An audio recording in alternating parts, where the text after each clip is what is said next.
ntabwo twakwirengagiza ko igikomeje kuvugwa ku isi ari intambara iri hagati ya Irani, Leta Zunze Ubumwe za Amerika ndetse na Isiraheli.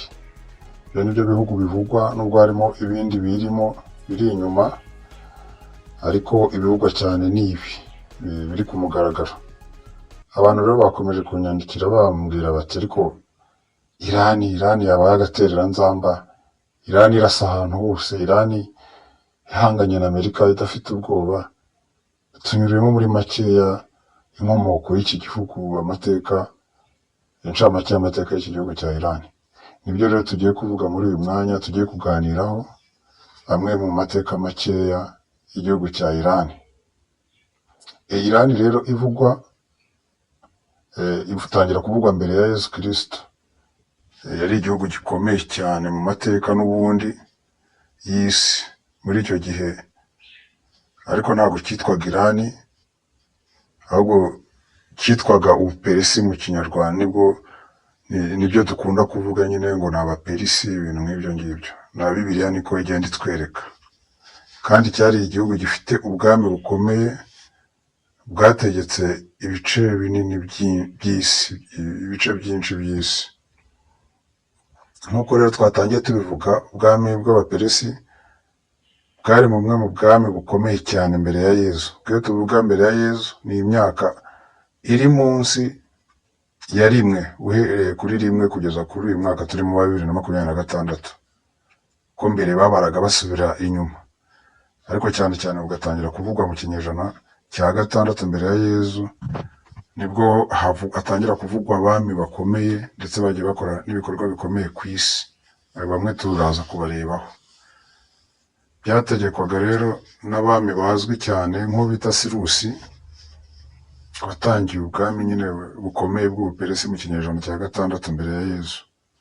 Aba ni abami bakoze ubwami bw'abami, bagenda bigarurira ibihugu bitandukanye, harimo n'icyo twita Isiraheli muri iki gihe. Cyari gifite n'umurwa mukuru Yerusalemu.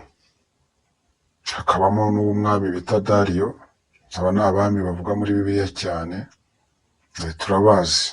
Uyu Dariyo yari umwami ukomeye, ndetse mu gihe cy'igihugu cye yashyizeho amategeko, ashyiraho n'imihanda, ibikorwa remezo abantu bifashishaga mu gihugu.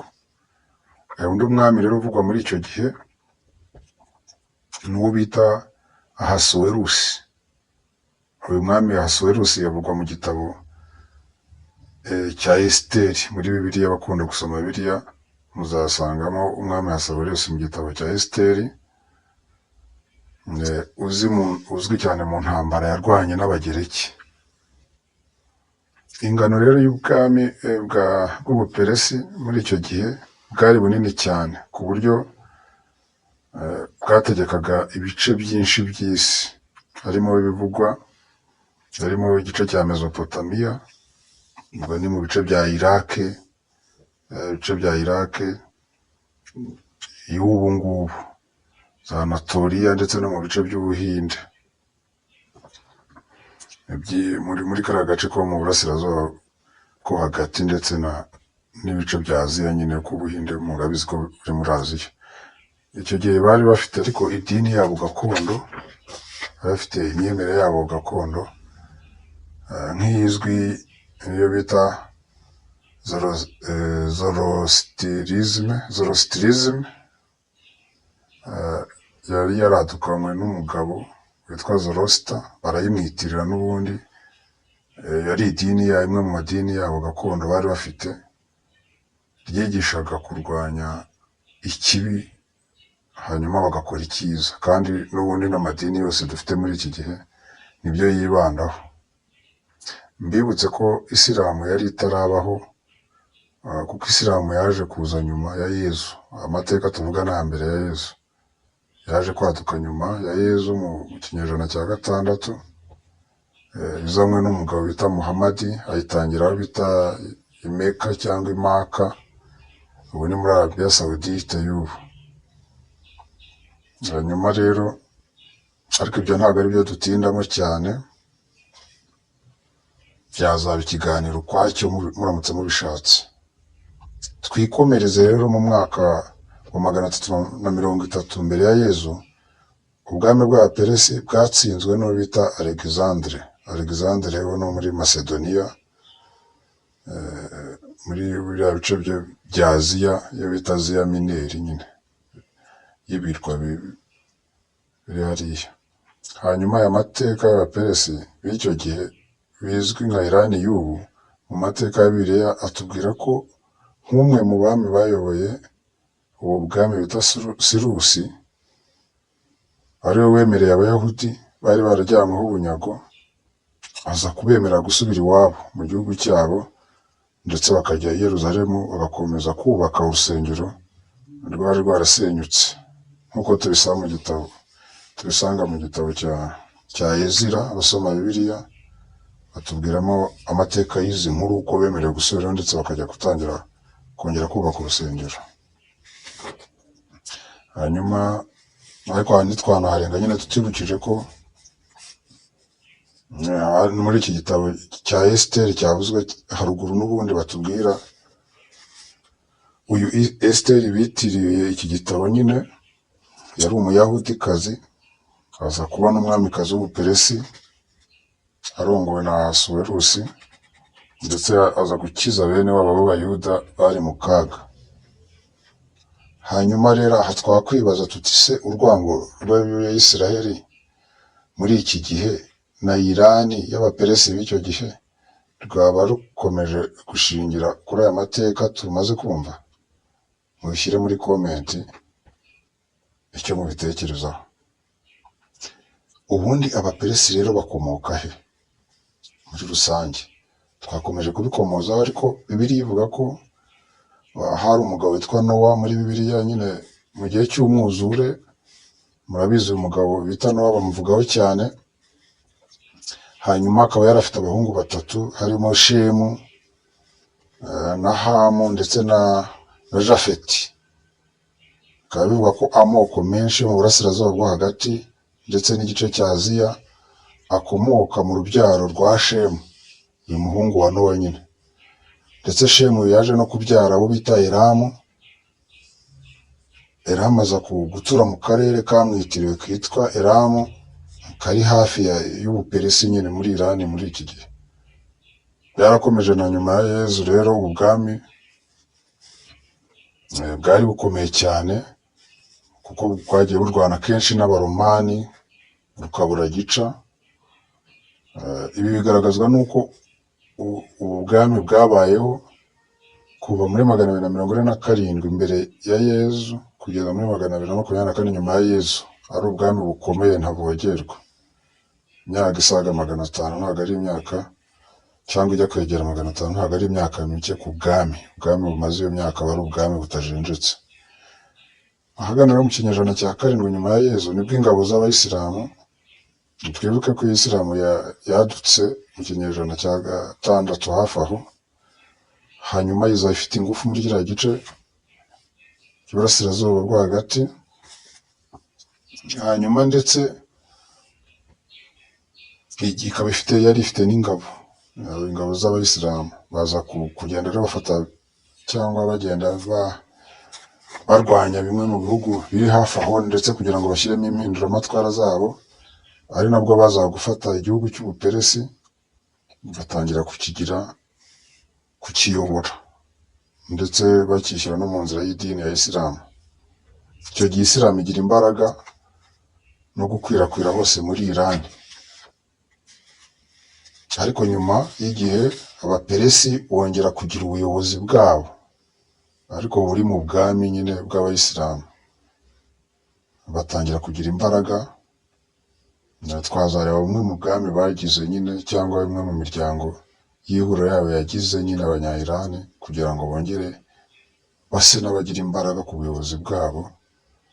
Nubwo ibyo byose babikoraga ariko bitwikiriye nyine idini ya Isilamu. Urumva yari imaze kwamamara, imaze kugira imbaraga kurusha amadini yabo gakondo. Irani rero yaje gukomera ite kugeza ubu? Mwumvishe izo nzira zose. Irani n'ubundi ifite amateka maremare nk'uko twayumvise y'ubwami bukomeye kuva kera. Ubwami bwose uko bwasimburanye bwubatse igihugu gifite umuco umwe ukomeye, ubuyobozi bumwe bukomeye n'imbaraga zikomeye. Ibyo byose byagiye bifasha Irani gukomeza gukomera. Irani kandi bafite ububiko bunini bw'amavuta na gazi ku isi. Irani kandi ni igihugu gituwe n'abaturage benshi kuko gifite ubuso busaga 1,600,000. Ni ukuvuga ngo Isiraheli bahanganye bayikubye inshuro zisaga 61 cyane ebyiri gutyo hafi aho, n'abaturage barenga 1,80,000,000, bigatuma rero igira imbaraga. Abaturage basaga 1,80,000,000 baba ari abaturage benshi burya ku gihugu, bigira imbaraga mu bukungu ndetse no mu gisirikare kuko baba bafite, iyo ufite abaturage benshi bagenda bagufasha muri serivisi zitandukanye, ndetse kandi bakaba n'isoko mu gihugu rinini rishobora no kwinjiza ibintu byinshi bitandukanye bituma igihugu kigira nyine ubukungu. Ibihugu byinshi bikomeye ku isi dufite ubu ngubu, icyo kintu bigenda bigaragara ko aricyo kibafasha kugira ubuso bunini, kugira abaturage benshi, kugira imitungo kamere. Ibyo ni ibintu byumvikana. Imbaraga kandi za Irani, yubatse igisirikare gikomeye cyane kandi ibasha no kwikorera bimwe mu bikoresho bakenera bya gisirikare.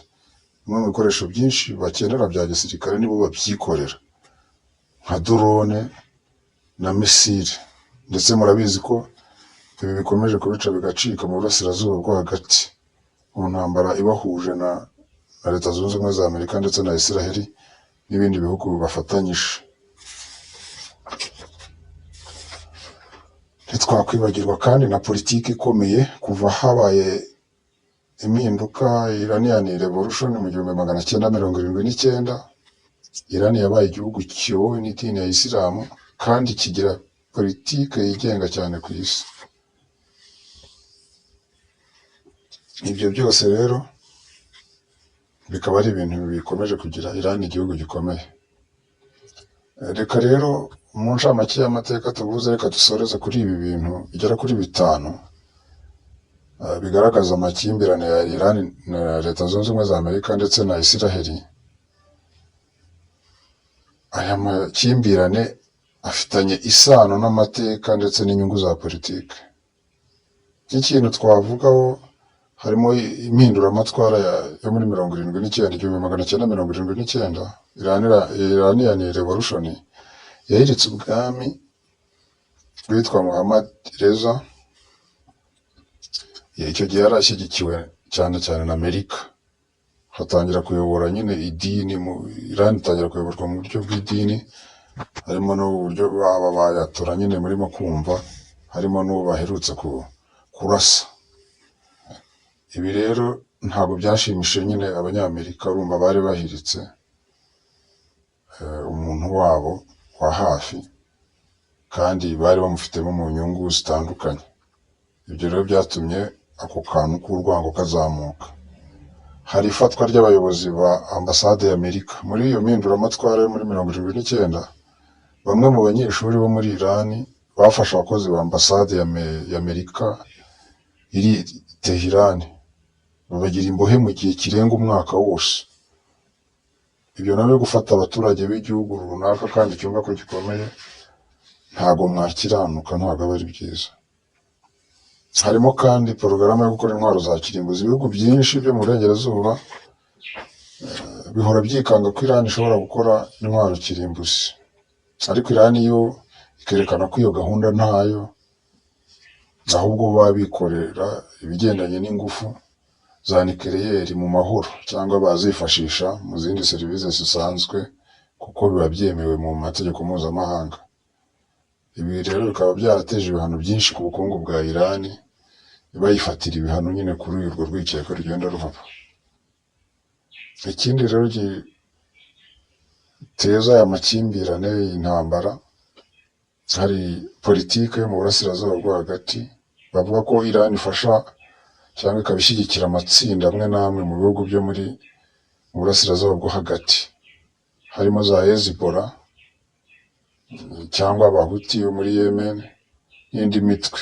Bigatuma rero Iran itumvikana n'ibihugu bimwe na bimwe nka Israel ndetse n'inshuti za Amerika.